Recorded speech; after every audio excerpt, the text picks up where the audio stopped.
دکتر شما، نخستین کانال اختصاصی طبی در افغانستان. وطندارای عزیز، هموطنای خوبه، چه در افغانستان هستین و چه در خارج از افغانستان هستین، عرض و ادب احترام دارم خدمت شما خوبا. امیدوار هستم همتان از گزند روزگار در امان باشین و در کانون گرم خانواده هایتان زندگی مملو از خوشی داشته باشید. عزیزای دل، ما یک سگمنت داشتم که زیاد شما پیشنهاد داده بودین که بواسیر چی است، بواسیر چی است. این موضوع رو من مفصل توضیح دادم.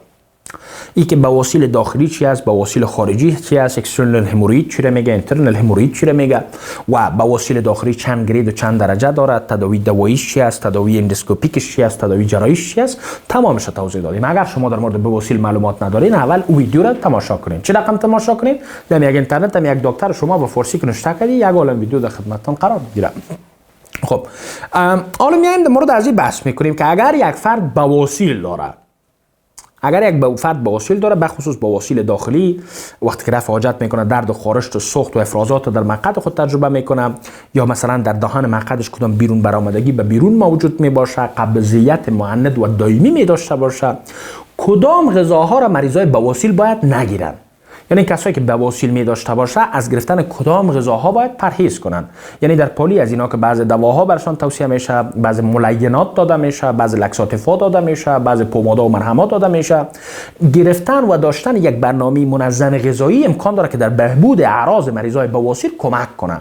پس کسایی که هموروید یا بواسیر می داشته باشن از گرفتن اینمی غذاهایی که من بیان میکنم باید اجتناب به عمل بیارن. خب کدام غذاها را باید نگیرن مریضای بواسیر؟ نمبر اول، مریضای بواسیر وقتی که اگر پنیر استفاده کنن امکان داره که اعراضشان شدت کسب کنه. به یک مکانیزم ناشناخته شده، گرفتن آیس کریم و گرفتن گوشت سرخ. اگر گوشت گوسفند است، گوشت گاو است، بز است، گوساله است، گومیش است، تمام از اینا مشکل شدید میکنم. ببینید که مریضای بواسیر در گرمی خوب میباشن، می زمستان که میشه و از طرف دیگه یک کوفته را که خورد، کباب خورد، میگه بعد زمین مشکلاتم شدت کسب کرد. بنابراین گرفتن گوشت سرخ اعراض را در مریضای بواسیر شدید میکنه.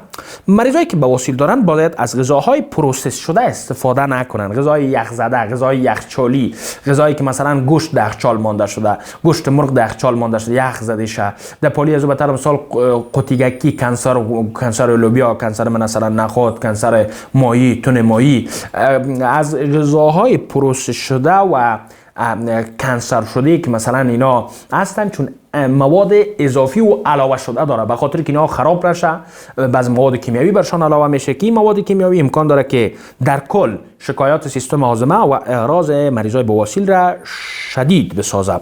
در پهلوی از او کسایی که بواسیر دارن باید از گرفتن الکل، گرفتن قهوه و غذاهایی که بیش از حد تند و تیز باشه از اینا باید اجتناب به عمل بیاید، تا ای که در پهلوی بعض پومادای موضعی، لگزاتیفا، گرفتن مایات، زور نزدن در تشناب، در پهلوی از او خشن برخورد نکردن، در جریان پاک کردن مقعد، یک برنامه منظم غذایی داشته باشن تا ای که در اعراضشان در شدتش بهبودی به وجود بیاید و نیاز به عملیات پیدا نکنن. شریک سازی از ویدیو فراموشتان نشه.